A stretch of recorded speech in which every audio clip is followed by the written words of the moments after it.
Okay, in investigation 2.2, the campers now have their juice from investigation 1, and now they have decided, you noticed in investigation 2.1, that they are getting pizza for supper. So they have two places they can get the pizza: Royal Pizza or Howdy's Pizza. And we know that in the problem, it tells us that Royal Pizza, that pizza place, is 10 pizzas for $120, and Howdy's Pizza are 15 pizzas for $195. What we need to do is we're going to take what we've been doing before and we're going to find the unit rate. So again, I'm going to divide to find the unit rate, and I would have, for Howdy's, I'm taking 120 and I'm dividing it by 10. Goes in 1, 10, and as we, as I continue to say, this short division I'm going to do on the side. I want you to keep seeing what that looks like. So if 10 pizzas cost $120, that means that one pizza is going to cost 12. And then I can fill out this whole chart. 2 pizzas, 2 12s is 24.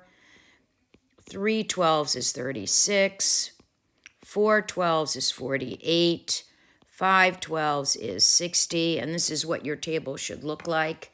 15 12s are, let's see, 180. 20 12s are 240. Boxes are a little small. 100 pizzas are going to be, 12 times. Make sure you're doing the multiplication.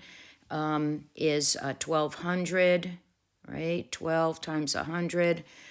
12 times 150. Okay, so it's 12 150s, and they're doing it this way so you do not just keep adding 12. Okay, they want you to understand that it's the number of pizzas times that unit rate. We're going to talk about that in a few minutes when we do the equation. Okay, and so then 200 12s is 2,400, and oh my gosh, that's a lot of money for pizza. Okay, and so now I'm looking at Howdy's.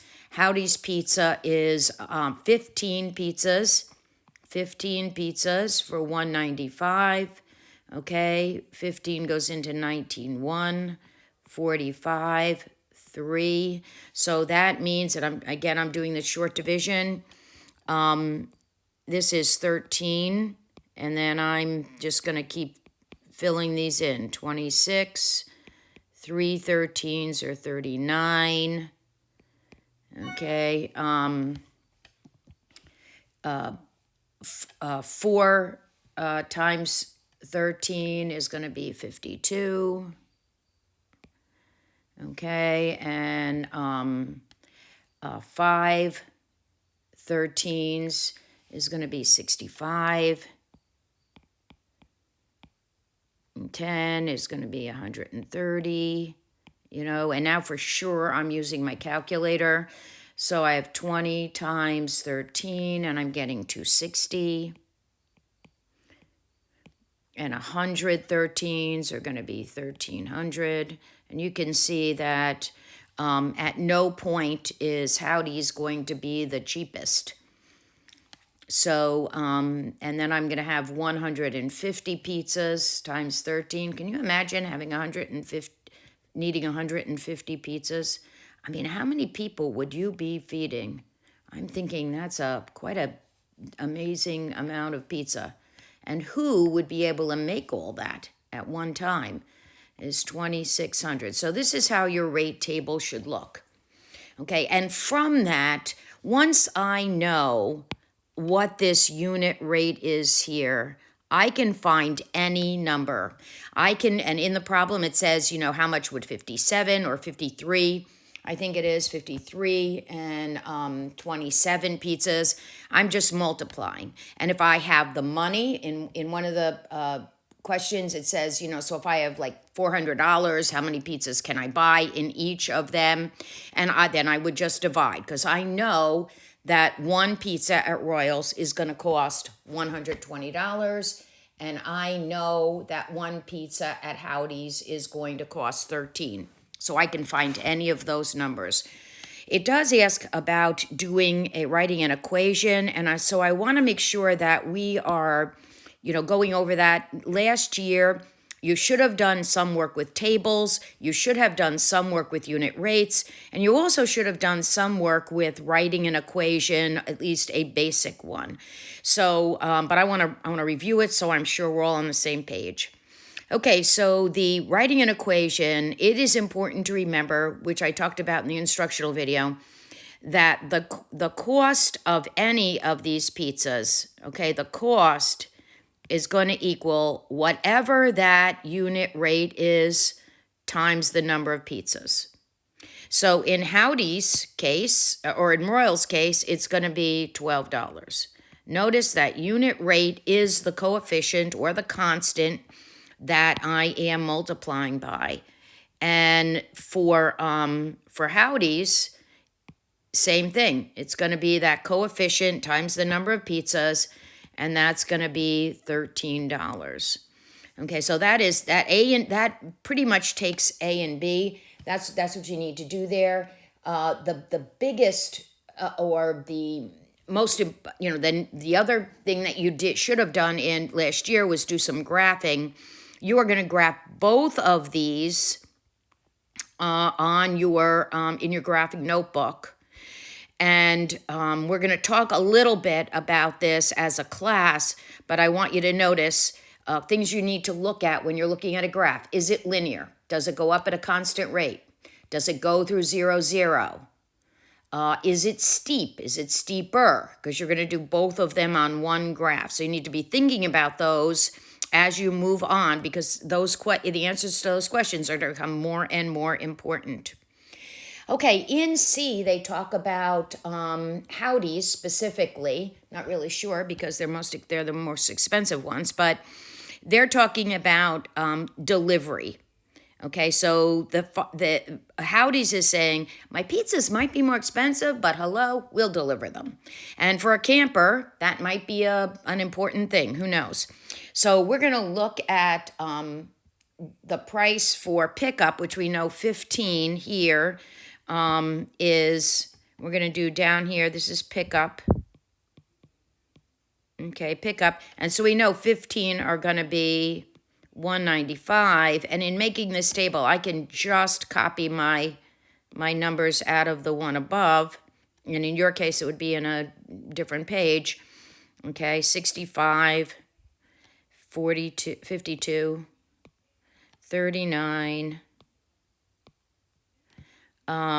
26, and 13. And I added the 0 column there for no pizzas, and that is going to become very clear in why I did that. Okay, so I'm gonna do the delivery ones, the $5 extra delivery. Squeeze that in there. And so let's look.